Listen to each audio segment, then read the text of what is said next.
Kalau bisa dikerjakan, saya tutup. Tidak ada satupun orang yang dapat rezeki kecuali puas. Ketika dapat dia berbagi, punya kedudukan dia manfaat. Lalu Allah siapkan di akhir kehidupannya cara pulang yang baik. Salat. Itulah janji Allah, ya ayat Tuhan nafsul. Dan tempatnya ayat itu di surah Al-Fajr. Jemaah sekalian, salat subuh ini menjadi menarik karena dua namanya dan cuma satu-satunya dari semua salat yang 5 waktu disebutkan dengan dua nama dalam Al-Quran dan keduanya menggunakan sumpah. Satu, fajar yang imam tadi kita bacakan, wal fajr walayalin ashr. Perhatikan baik-baik, nanti ada rahasia dalam surah ini. Orang yang mampu memahami ayat ini, menunaikan salat di waktu fajarnya dengan semangat fajar, Allah akan muliakan hidupnya, Allah akan bebaskan dari kefakiran, diberkahi kalau punya jabatan, diberkahi kalau punya harta, dan ditutup hidupnya dengan husnul khatimah, ditampakkan surganya sebelum wafatnya. Dua, di Quran surah ke-81 At-Takwir di ayat ke-18, was-subhi idza tanaffas. Orang yang mampu memahami ayat ini, Allah akan jadikan semua aktivitasnya tertata, terukur, ringan dan sukses saat dilakukan. Ini yang menyebabkan Nabi langsung komen tentang subuh. Dan ingat, kalau Nabi sudah komen, umatnya tinggal like and subscribe. Jangan komen lagi, ya. Allahumma barik li ummati fi bukuriha. Ya Allah, jika ada umatku memiliki gerakan subuh, senang ke masjid, senang menunaikan jamaah fajar, mohon sempurnakan berkahnya untuk umatku itu. Itu langsung doa Nabi itu.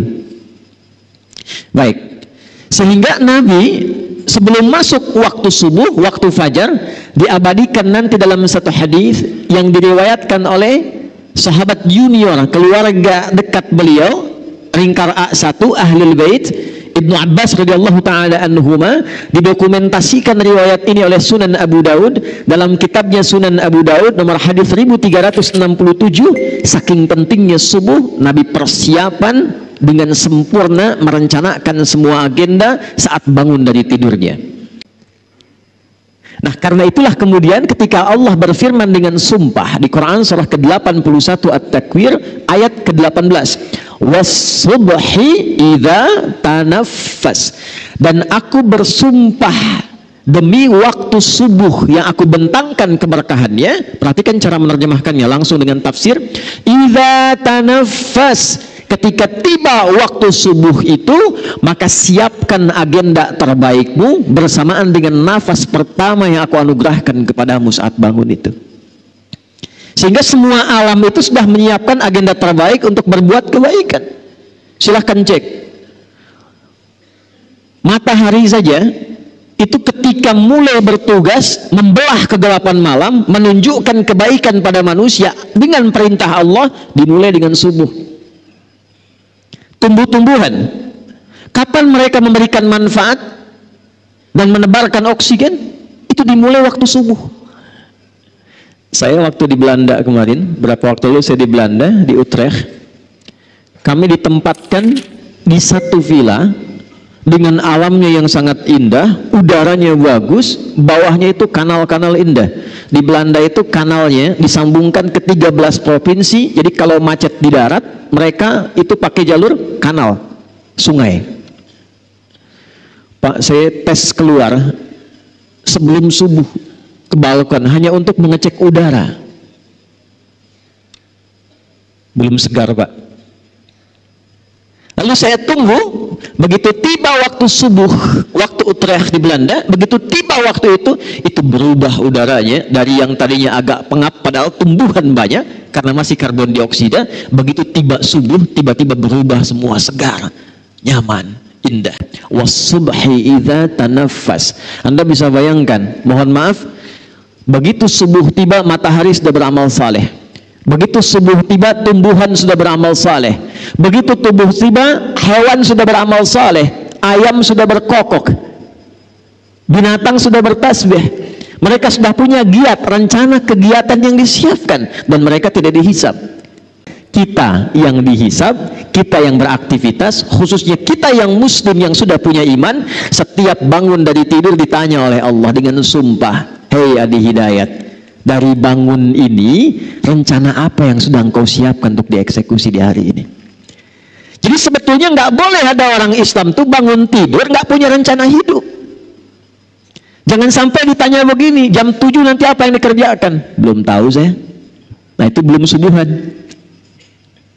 Apalagi bila dilakukan dengan berjamaah, tidak ada satu pun sahabat-sahabat Nabi yang belajar dengan Rasulullah SAW datang ke masjid menunaikan salat subuh kecuali mereka sudah punya rencana yang disiapkan untuk dieksekusi hari itu. Pak Wali datang subuhan, rencana apa yang disiapkan di hari ini? Jam 7 ada di mana? Jam 8 kerjakan apa? Jam 12 ada di mana? Itulah subuh. Itulah sebabnya mereka berangkat menunaikan aktivitas dari masjid, Pak Musa. Itu rahasianya kenapa tunggu syuruk.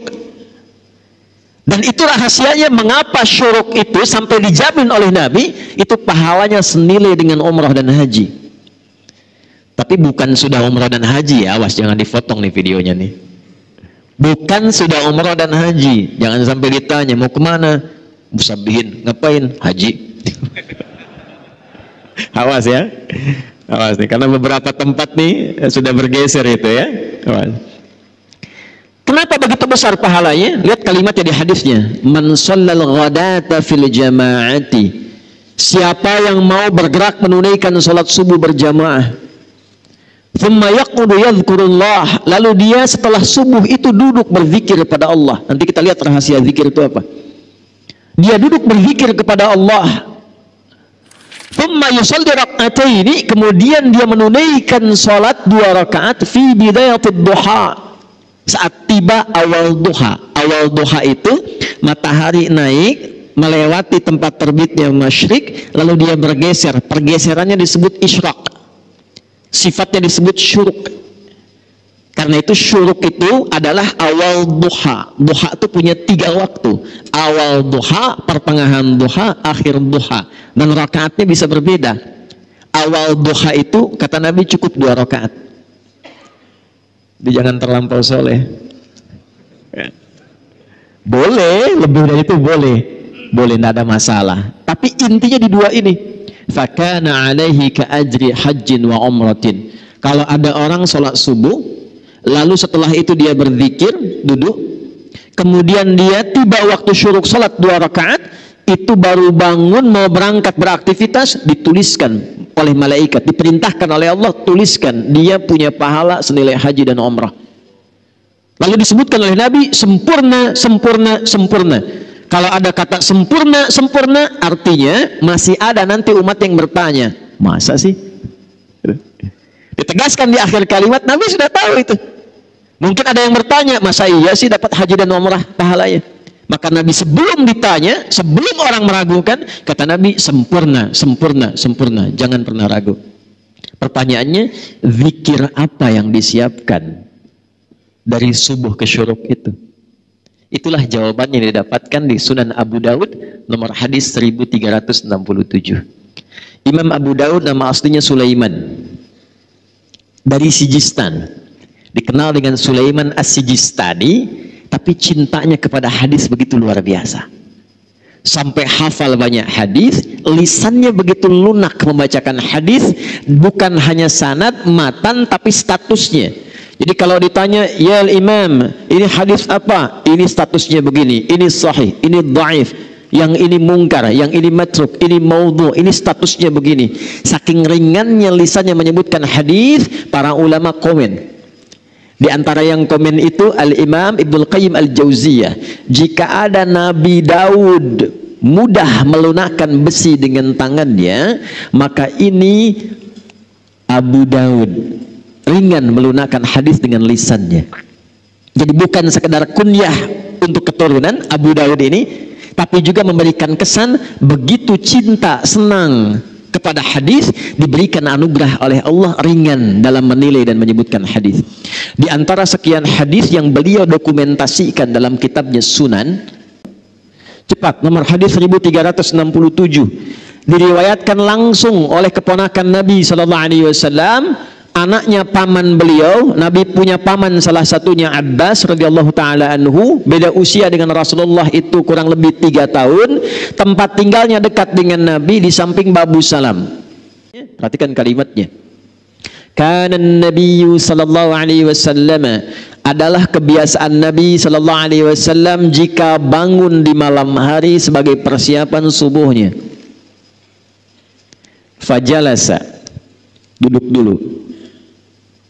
Kata Ibnu Abbas tuh kalau beliau tuh bangun tengah malam lebih sedikit atau pas atau kurang sedikit.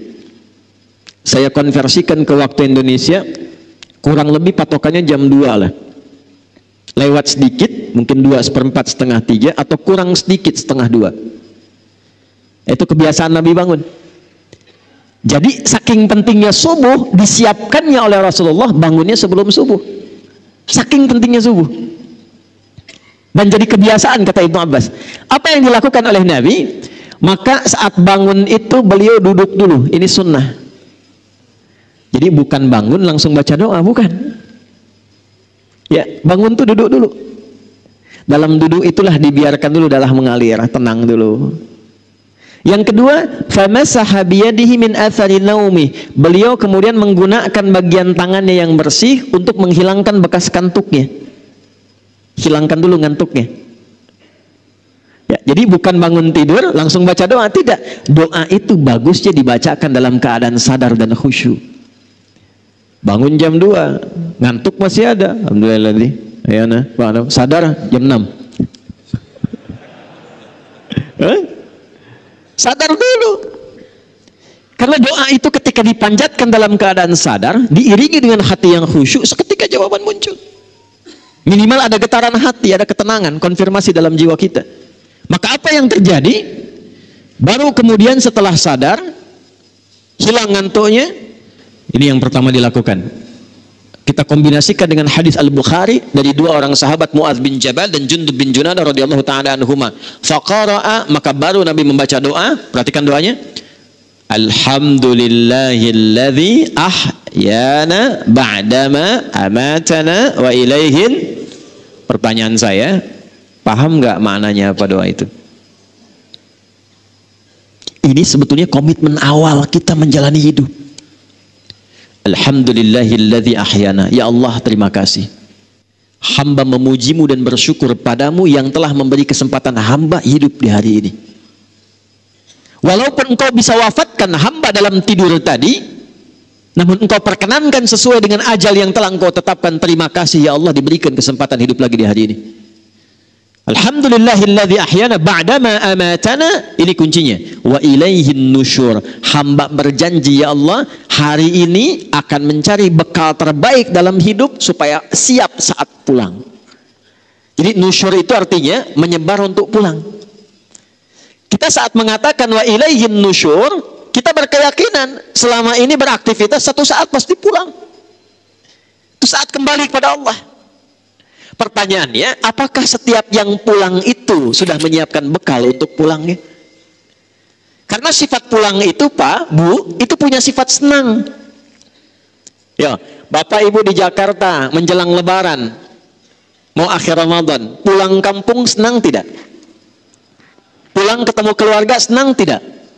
Senang. Senang itu pulang kalau ada bekal. Saya tanya ada orang, kenapa tak pulang? Saya tak ada bekal, Ustaz, katanya.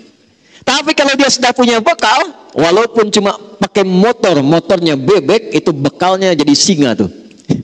Belakang kasih pelepah pisang, tambah lagi kemudian bacaan dus 1, dus 2, dus 3. Di belakang dekat knalpot dia tuliskan, aku pulang sayang.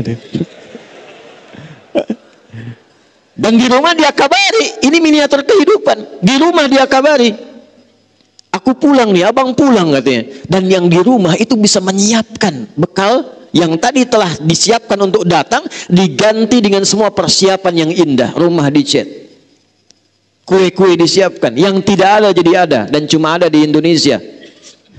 Mohon maaf, itu kalengnya kaleng biskuit, isinya bisa rangginang. Saya tidak sebut nama supaya tidak endorse itu ya.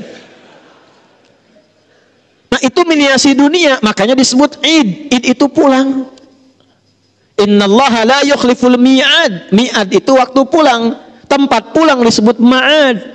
Innalladzi farada 'alaikal Qur'ana laradduka ila ma'ad. Hei engkau yang sibuk, hei yang punya jabatan, hei yang punya kekayaan, hei yang merasa pintar, hei yang ini, hei yang itu, silahkan kau kerjakan apapun dalam hidupmu, tapi engkau pasti pulang. Quran surah 39 ayat 30, innaka mayyitun wa innahum mayyitun. Muhammad, engkau akan pulang dan umatmu pun semua akan pulang. Nah, ini mayit nih. Saya juga mayit, calon meninggal. Ya, antum mayit nih, meninggal tuh, meninggal. Waktunya bisa beda-beda, bisa antum duluan, saya belakangan bisa. Atau dibalik, balik bisa terjadi, saya belakangan, antum duluan bisa. Bisa. Kan mungkin saja terjadi ya. Ya. Balik itu. Apa yang Nabi siapkan? Supaya kita beraktivitas menjelang pulang. Itulah yang Nabi bacakan, faqara khawatim surah Ali Imran. Ini persiapan sebelum subuh. Di sini kita akan fokuskan bahasan kita. Maka Nabi menunjukkan, siapkan bekal dari 11 ayat terakhir surah Ali Imran. Itu kunci menjalani semua aktivitas hidup setiap hari. Saking pentingnya ayat ini dibacakan setiap hari oleh Nabi saat bangun tidur dan disiapkan untuk dieksekusi setelah keluar dari masjid sholat subuh. Inna fi khalqis samawati wal ardi wa ikhtilafil laili wan nahari la ayatil liulil albab. Fokus. Alladzina yadhkuruna Allaha qiyaman wa qu'udan wa ala junubihim. Masih ingat tadi setelah sholat subuh zikir menunggu syuruk kan? Dijawab di ayat ini, alladzina yadhkuruna Allaha qiyaman wa qu'udan wa 'ala junubihim wa yatafakkaruna fi khalqis samawati wal ard rabbana ma khalaqta hadza batila subhanaka faqina adzabannar. Belum selesai. Rabbana innaka man tudkhilin nar faqad akhzaita wa ma lidh-dhalimin min ansar. Belum selesai. Rabbana innana sami'na munadiyan yunadi lil imani an aminu bi rabbikum fa'amanna. Rabbana faghfir lana dhunubana wa kaffir 'anna sayyi'atina wa tawaffana ma'al abrar. Rabbana wa atina ma wa'adtana 'ala rusulika wa la tukhzina yaumal qiyamah innaka la tukhliful mi'ad. Sampai sini saja, sampai pulang. Ini saking pentingnya kita bacakan 17 kali dalam sehari. Di setiap waktu sholat fardu. Jadi gambaran kurikulum hidup ini yang kita kerjakan setiap hari, kita minta sama Allah dijaga istiqamah 17 kali dalam sehari. Anda bayangkan. 1. Inna fi khalqis samawati wal ardi wa ikhtilafil laili wan nahari la ayatil liulil albab. Saya cepat terjemahkan langsung dengan tafsir. Orang cerdas itu, orang pintar itu, orang yang paham esensi sesuatu, dia tidak akan hanya menikmati hidup, menatap langit dan menjalani kehidupan di bumi saja. Lihat langit indah, jalan-jalan, nikmati aktivitas di bumi, tidak. Orang cerdas, orang pintar yang tahu inti kehidupan itu, inti sesuatu, itu disebut lub namanya. Tahu kelapa? Ini Pak Wali itu, Pak Ijek, Pak Bobi, kemarin saya makan satu tempat di sini ada kelapa, tapi kelapanya Thailand. Kenapa nggak ada kelapa Medan? Ya, saya makan di Medan, kelapanya kelapa dari Thailand. Nanti ada hadis Nabi di ujung saya ingatkan tentang kondisi masa depan yang perkembangan teknologi semakin cepat. Supaya nggak lompat-lompat, saya urutkan dulu. Kelapa itu ada kulitnya nggak luarnya? Serabut ya. Setelah ketemu serabut, ketemu apa? Batok kelapa. Setelah ketemu batok, ketemu apa? Ada dagingnya ya. Nah, lalu air, kalau kita lihat kelapa di dalamnya itu kan ada daging halus tuh ya. Itu yang paling enak kan? Itulah lub namanya. Inti sesuatu, inti kelapanya, lub. Jamaknya disebut albab. Ada orang yang kalau disebutkan sesuatu paham, oh ini intinya, arahnya ke sini. Itu ulul albab. Tapi ada orang yang dijelaskan sekali belum paham, 2 kali baru paham, daging kelapa. Dua orang disebutkan, yang satu paham, yang satu 3 kali belum paham-paham, batok kelapa. Disebutkan sesuatu, diarahkan, berjam-jam diberi arahan, nggak mau paham, serabut tuh namanya. Dan biasanya yang sering kejebak dengan serabut kelapa itu monyet. Coba lihat monyet tuh, sering kejebak dengan serabut kelapa. Jadi bedanya hewan dengan manusia, manusia itu didesain oleh Allah inti otaknya itu dan inti hatinya untuk cerdas dan pintar. Tidak ada manusia bodoh.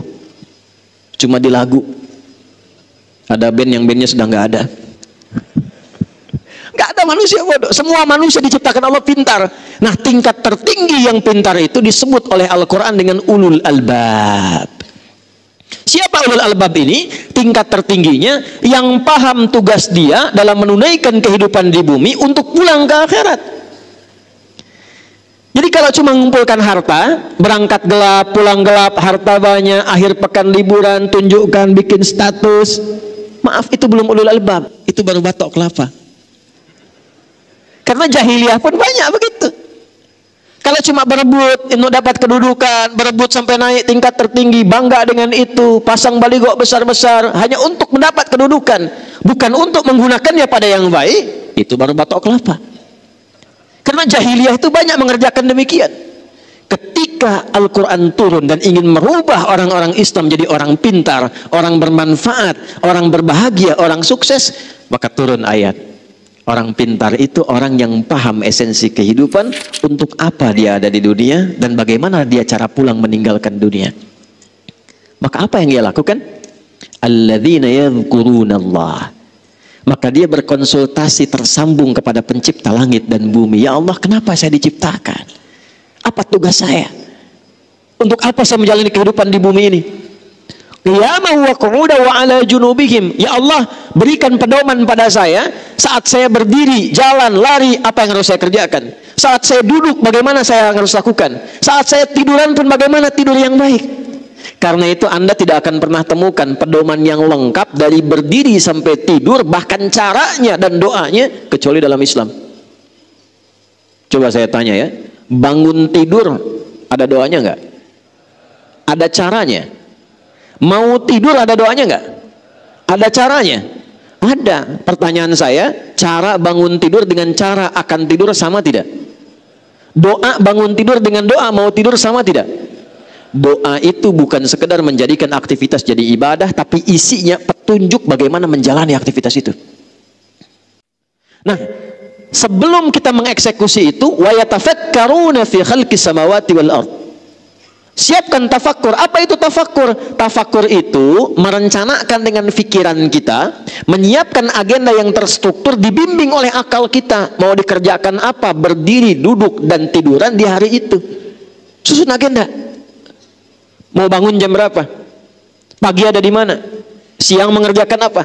Malam mau istirahat jam berapa? Orang pintar itu dia susun agendanya, bagaimana saat ia kerjakan ini tersusun dengan rapi, lalu kemudian dia niatkan pekerjaan itu untuk mencari bekal pulang. Itulah ulul albab. Ya, ada pedagang pengusaha di sini. Saya mau tanya, Anda usaha itu untuk apa? Hah? Dapat harta. Bagus, memang betul begitu. Nggak usah takut ya. Kalau sudah dapat harta mau apa? Kayak umroh, boleh, nggak apa-apa. Lihat baik-baik nih, lihat baik-baik. Kalau cuma kita mencari harta untuk kebutuhan dunia, itu umum, sah-sah saja. Dan di Quran ada ayatnya, Al-Baqarah ayat 200. Wa minan nasi may yaqulu rabbana atina fid dunya. Bukan, kalau belum hafal diam dulu. Wa ma lahu fil akhirati min khalaq. Ada orang-orang itu yang hidupnya lelah dia untuk mencari dunia, untuk dunia aja, tapi akhirat gak dapat apa-apa. Nah, yang ideal itu ada orang yang dunianya dia bahagia, akhiratnya pun dia mulia. Dunia sukses, kaya, punya kedudukan, ilmu luas, luar biasa. Akhiratnya pun luar biasa, juara dia.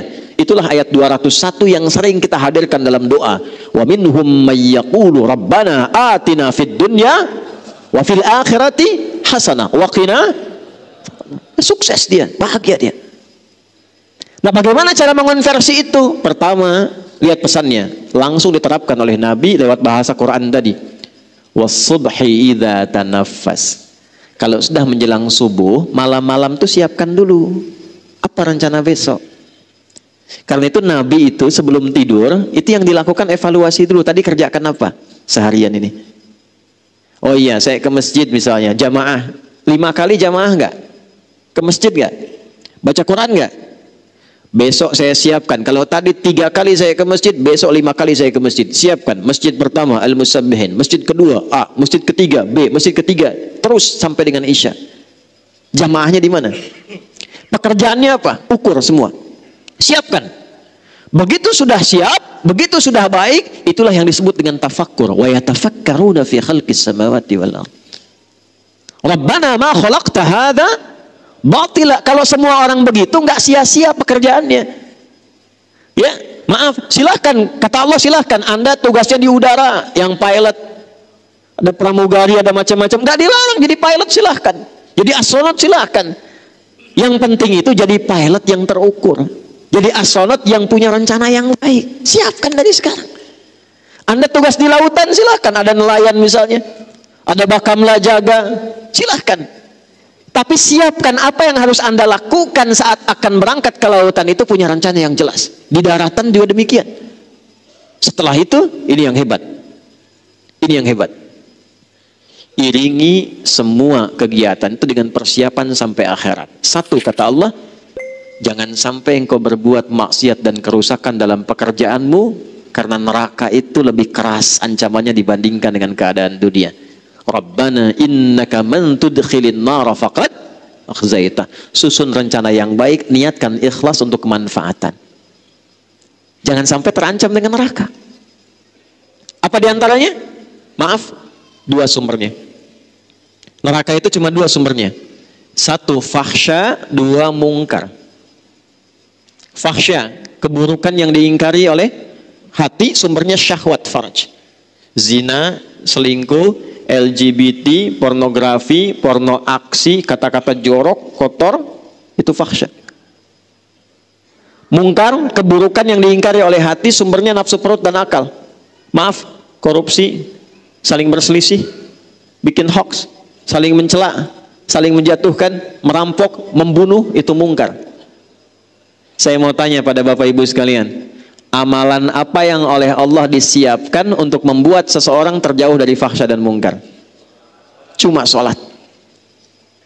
Ada di Quran surah 29 ayat 45. Inna sholata tanha anil fahsya wal. Jadi standar sholat itu bisa merubah seorang jadi baik. Standar sholat yang paling pokok. Jadi kalau orang sholat pasti baik. Nah, karena sholat itu otomatis, kalau orang sudah sholat pasti jadi baik. Sholat itu sifatnya taat, lawan taat maksiat. Tak ada orang sholat itu bermaksiat, tak ada. Ya. Orang jahiliyah itu dirubah menjadi khairul ummah itu dengan sholat. Itu standar, artinya standar biasa. Subuh itu standarnya lewat dari situ, melebihi standar. Kalau orang sholat subuh bukan cuman baik, tidak cukup jadi orang baik. Kalau ingin merubah sesuatu berkemajuan, jadi hebat, mencerahkan, jadi maju, jadi sukses, harus punya rencana. Kamu usaha apa rencananya? Strateginya apa? Kegiatannya apa? Buat rencana. Dari subuh itu punya rencana kehidupan. Kalau tugas untuk pribadi, untuk keluarga, anak saya nanti mau bagaimana ke depan? Siapa yang jadi ahli Quran? Siapa yang jadi ahli fisika? Siapa yang jadi dokter? Siapa yang jadi ahli fikih? Dengan istri kompak. Nah, itulah yang disebut ulul albab. Kalau amanahnya lebih luas, RT, RW misalnya, sampai ke lurah, camat, sampai ke wali kota, sampai ke gubernur, sampai ke atas lagi, maka disiapkan rencananya dengan sifat-sifat tugas kerjanya. Di Sumatera Utara ini bukan cuma bicara siapa yang kemudian naik jadi pemimpin, tapi apa yang akan dilakukan setelah kemudian Allah berikan amanah itu. Mitigasikan. 33 kabupaten ini kekurangannya apa? Masuk hadis Nabi. Perhatikan. Sayati alaikum zamanun aw kama qala, akan datang satu masa nanti. Ditandai dengan taqarubuz zaman, waktunya begitu cepat berlalu. 1 tahun kayak sebulan, sebulan kayak sepekan, sepekan kayak sehari, sehari saya sekilatan. Pada saat itu terjadi, taqarubul aswaq, pasar mudah diakses. Dulu ibu ke pasar tuh pakai angkot, Bu. Turun, belanja. Sekarang klik di handphone, barangnya datang. Jadi benar yang Nabi sampaikan terjadi. Pasar mudah diakses. Tapi saat yang bersamaan, yantashirul kadzib, manipulasinya banyak. Benar kayak salah, salah kayak benar. Orang mulai tipu-tipu. Dan tipu-tipunya karena ada perkembangan teknologi, pindah dari offline jadi online. Sekarang banyak tertipu dalam online. Dulu judi itu offline, sekarang judi online. Sampai Zeus bingung ikutan judi itu. Saya bingung kalau di jalan tuh, lihat ini ke Banten, lihat Spiderman minta-minta. Transformer sudah di jalanan, sekarang minta sumbangan. Di Medan masih manusia silver ya, di Banten tuh Spiderman turun ke bawah minta sumbangan. Zeus ikutan judi kan. Memang dunia ini sudah kacau sekarang. Tantasyirul fitan. Ya, fitnahnya makin banyak. Jadi kalau kena fitnah biasa saja. Memang kata Nabi fitnahnya makin banyak, berarti nabinya benar. Syukur itu. Cuman yang mesti dilakukan apa? Sambut hadis Nabi itu. Ketika dipertemukan seperti ini, jangan diam. Tidak ada sholat subuh di zaman Nabi kecuali semua jamaah saling kenal satu dengan yang lainnya. Sehingga yang sakit tidak bisa ke rumah sakit ketemu dokter. Al-Musabbihin bikin satu gerai. Dokter-dokter ada database-nya. Yang sakit datang konsultasi, tak perlu ke rumah sakit, dapat obat generik. Yang lapar datang, pulang-pulang kenyang. Oh, ini ada sarapan tidak nih subuh ini? Cuma tanya, Pak, cuma tanya. Yang haus datang, pulang. Yang tidak punya pekerjaan ada database. Wah, ini yang punya usaha, konsultasi. Selesai. Itulah subuh. Karena itu sifatnya gerakan. Gerakan itu bergerak, beraktivitas. Jadi kalau cuma datang, sholat, pulang, nah itu belum sempurna nilai-nilai value yang melekat pada subuhnya. Sholatnya sah, dapat pahala, cuman sampai pahala saja. Keberkahan subuhnya nggak dapat dengan sempurna. Kesuksesan mungkin, kebahagiaan belum tentu. Jadi ada sukses saja, ada bahagia saja, ada sukses dan bahagia. Sukses saja disebut dengan fauz, saya akhiri. Bahagia saja disebut dengan, awas hati-hati, farihah, ya. Kalau sukses dan bahagia disebut dengan falah namanya. Saya ulangi, falah namanya. Ini saya pilih ya. Coba pilih. Kaya tapi gelisah atau miskin tapi tenang? Pilih.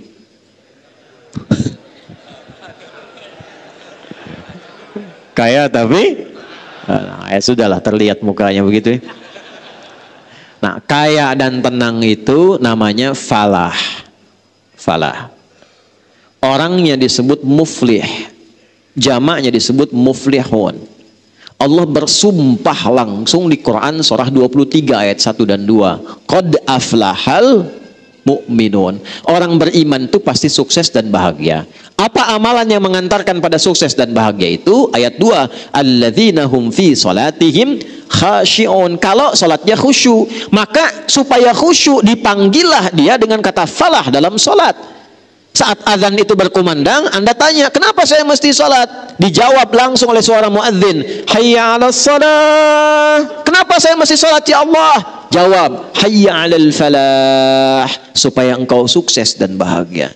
Jadi sebetulnya motivasi salat itu bukan hanya menjadikan kita dapat pahala, supaya kita hidupnya sukses dan bahagia. Kalau kesuksesan itu diraih, kebahagiaan didapat karena kita ingat Allah, berpijak pada Allah, maka sadarlah kita akan keagungan Allah. Itulah yang menjadikan setelah hayya 'alal falah, ingat Allah lagi. Allahu Akbar, Allahu Akbar, la ilaha illallah. Tapi tidak semua orang yang sholat mendapatkan kesuksesan, kebahagiaan. Mengapa? Karena dia tidak mengambil hikmah dan pelajaran dari semua pedoman-pedoman terkait sholat itu. Anda kalau cuma datang ke masjid, sholat 2 rakaat dan pulang, tidak dapat hikmahnya. Tapi ketika Anda sebelum datang uraikan kegiatan hari ini, saya mahasiswa di USU mesti IPK-nya 4. Saat bersamaan saya menghafal Quran. Ya. Nah, saya tutup, saya akhiri. Siapkan rencana. Apa sifat kegiatan kita? Sebelum dieksekusi, datanglah kepada Allah untuk minta taufik dan petunjuk serta kemudahan. Datangnya kita ke masjid untuk sholat itu bukan sekedar sholat, minta sama Allah, ya Allah saya punya agenda nih, ya Allah saya punya kegiatan, fa idza faraghta fansab wa ila rabbika. Nah, wa ila rabbika farghab itu datangnya lewat sholat. Makanya kenapa sholat pertama disebut dengan fajar? Karena ada pancaran dalam tubuh kita merespon panggilan Allah. Allahu Akbar, Allahu Akbar. Sudah subuh nih, siap ya Allah saya datang. Datang dengan agenda sujud, kita minta ya Allah mudahkan urusan saya, lindungi pekerjaan saya, berkahi hidup saya, sayangi keluarga saya. Itu yang dimaksudkan. Itulah kemudian Allah bersumpah di surah Al-Fajr, wal fajr walayalin wasyaf'i wal. Tiap tahun mesti begitu sampai ketemu puncak tahun, sehari ke-10 di bulan Idul Adha. Nah, qasam di Quran surah 89 sumpahnya itu wal fajri, di situ kata para ulama tentang keutamaan fajar saat Idul Adha. Tapi maksudnya berlatih setiap tahun supaya setiap pagi itu begitu aktivitasnya setiap tahun sampai ketemu Idul Adha, sampai ketemu Idul Adha. Kalau bisa dikerjakan, saya tutup, tidak ada satupun orang yang dapat rezeki kecuali puas. Ketika dapat dia berbagi, punya kedudukan dia manfaat, lalu Allah siapkan di akhir kehidupannya cara pulang yang baik. Ya ayyatuhan nafsul mutmainnah. Karena dia punya agenda, dia punya arah, hidupnya tenang, maka meninggalnya pun dalam keadaan tenang. Hei jiwa yang sudah tenang, siap-siap pulang. Irji'i ila rabbika radiyatan, siap pulang, aku sudah ridha dengan amalmu, engkau pun akan ridha dengan pemberianku. Sudah siap pulang? Allah, ya. Baik. Ada satu penjaga masjid di Pasar Rebo di Jakarta, tapi di daerah, bukan di kotanya. Tugasnya marbot masjid aja. Tapi dia tahu fikih marbot, belajar dari Bilal. Dinikmati kerjanya, Pak. Nanti ada belajar ya, ada belajar. Saya entah mengapa beliau ini saking ikhlasnya datang orang Qatar. Qatar Pak, lampu merah sonoan dikit tuh. Datang ke situ hanya untuk bertemu orang itu dan tidak tahu dari mana tahunya. Datang, beliau bilang, saya ingin renov musola ini, tapi bapak saja yang jaga. Ini kisah nyata. Singkatnya direnov jadi. Begitu jadi ditingkatkan cintanya pada masjid. Yang buka masjid beliau, yang bersihkan beliau, yang azan beliau, qomat sampai ngimami beliau, semua bersih. Satu kali hari Kamis puasa, nunggu buka ba'da asar, sudah rapikan masjid tuh orang sholat, tiduran dekat karpet. Karena punya kurikulum, punya persiapan amal, punya strategi beramal, beliau sudah paham, ini cuma sementara. Saat pulang itu nggak akan disebut ini marbot, ini penjabat, ini rakyat, ini ustaz. Yang penting saya siapkan bekal pulang. Itu cuma tiduran Pak, tiduran di tempat yang dirawat, di tempat yang diberkahi itu cuma merem-melek. Ya ayyatuhan nafsul mutmainnah. Meninggal beliau di tempat yang beliau abdikan, di tempat beliau ibadah, dalam keadaan yang tenang, sukses beramal. Cara pulangnya, meninggal cuma merem-melek meninggal. Maaf ya, hati-hati pojok tuh sudah ada yang merem-melek tuh. Nah, itulah subuh. Ya. Jadi saya tidak menginginkan kita mengerjakan sesuatu tapi kita tidak paham apa yang dilakukan. Maka kesimpulannya satu, subuh bukan sholat biasa, tapi menjadi gerakan bagi kita untuk bisa memaksimalkannya dan mendapatkan nilai-nilai kebaikan di dalamnya. Satu. Dua, subuh sifatnya gerakan, tapi gerakan yang merubah hidup kita. Makanya baca lagi surat Al-Fajr tadi. Maaf ya, yang tadinya buruk perilaku, yang gak suka berbagi, yang jelek sifatnya, yang suka bertindak yang kotor dengan lingkungannya, itu ketika datang subuh berubah dia. Yang cari-cari harta sibuk sekarang berubah, bagaimana bisa mengolah hartanya dengan baik. Ini datang subuh, jangan lihat banyaknya, tapi dari yang banyak ini saat pulang, siapa yang bisa menanamkan pada dirinya untuk berubah menjadi pribadi yang lebih baik. Dua. Tiga, subuh itu sholat jamaah dengan disifati ta'aruf, saling mengenal. Kalau bisa digerakkan, wali kota di level gubernur naikkan. Subuh itu untuk yang muslim kenalkan, jangan cuma datang, bikin program kenalan. Kalau bisa bikin database nih, ya Pak Jamal, masjid ini punya database minimal dari warga sekitarannya, kenalkan. Nanti wali kota, gubernur, macam-macam kunjungan, kenalan. Itu kalau sudah begitu, nggak ada masalah-masalah yang didapatkan di masyarakat kecuali tuntas karena kenal langsung di lapangan. Nah, itulah ilmu belusukan Nabi yang ditiru oleh Umar pada masa itu. Sehingga ketika Umar jadi khalifah, jadi pemimpin, itu sudah biasa dengan belusukan dan tidak bawa kamera. Ya, karena masa itu belum ada. Masa itu belum ada. Kalau ada ya dipakai juga untuk dokumentasi dan nyampaikan ke masyarakat bahwa ini program kita. Ya, bukan untuk bikin status. Jamaah juga begitu tuh, foto-foto macam-macam, ya. Nah, niat innamal a'malu bin. Nah, yang terakhir ini yang paling penting, subuh membuat kita semakin bersaudara. Semakin mencintai, menyayangi. Saya tutup, Nabi tidak pernah melihat dalam subuh kecuali sebelum sholat beliau tengok siapa di saf mana jamaah-jamaah itu. Sampai Nabi tahu siapa yang ada di posisinya. Saya akhiri dengan singkat, seorang jamaah di sayap kanan hilang di era Nabi. Nabi tanya, mana si fulan? Belum ketahuan ya Rasulullah. Tunggu sampai dekat ke akhir habis sholat subuh. Ini kisah nyata. Karena waktunya mau habis, diputuskan sudah kita mulai sholat. Begitu selesai sholat gak ada, kita tengok ke rumahnya. Datang disusuri, ternyata ya Allah ya Rabbi, ketemu rumahnya agak jauh. Yang tersisa hanya istrinya. Ditanya, aina zaujuk, kemana suamimu? Ya Rasulullah, dia telah kembali kepada Allah, meninggal. Itu sampai dicari, ditemukan sudah meninggal. Nabi cari. Nabi bilang gini, ada yang aneh enggak sebelum meninggal? Tidak ya Rasulullah, cuma dia bilang begini, ya Allah, kenapa kau gak makin jauh? Ya Allah, kenapa bukan yang baru saja? Itu aja yang saya bingung ya Rasulullah. Kata Nabi, bukan. Dia itu sebelum meninggal, ditampakkanlah pahala sholatnya yang sering dia lakukan ke masjid itu. Dalam subuh khususnya. Ditampakkan. Jadi bukan berarti kita sia-sia. Nanti sebelum meninggal, kebiasaan kita ditampakkan. Kalau yang rajin tuh amal soleh, ditampakkan amalnya. Sehingga itu yang membuat kita tenang. Lalu dia melihat, ternyata jalannya itu dihitung. Banyak pahalanya. Dia berkata, ya Allah, kenapa nggak makin jauh lagi aja masjidnya? Sehingga makin banyak pahalanya. Satu waktu di musim dingin, dia keluar pakai baju double, di jalan yang kedinginan saat akan berangkat ke masjid. Dia copotlah baju yang luar, dia pakai yang dalam. Yang dalam tuh yang baru, yang luar yang lama. Begitu diberikan, keluar pahala ditampakkan sebelum wafat. Dia berkata, ya Allah, kenapa yang nggak baru saja yang saya berikan? Kenapa harus yang lama? Karena pahalanya berbeda. Salat. Itulah janji Allah, ya ayat Tuhan nafsul. Dan tempatnya ayat itu di surah Al-Fajr.